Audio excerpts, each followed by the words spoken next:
تبغى تعرف نعمة الله عليك؟ غمض عينيك. شفت الظلام هذا اللي تشوفه في ثواني بسيطة؟ 28 سنة ما يرى شيء. تدري؟ اسمع. قل أرأيتم إن أخذ الله سمعكم وأبصاركم وختم على قلوبكم من إله غير الله يأتيكم به. كم مرة في اليوم تشوف المصحف؟ ولا قلبك بعيد عن الله عز وجل؟ اسمع.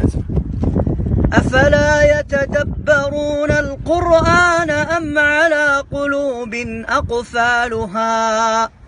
تكفى تدبر كتاب الله عز وجل، والله أن يخشع قلبك قبل عينك. فأسأل الله عز وجل أن ينير بصيرتنا ويحيي قلوبنا.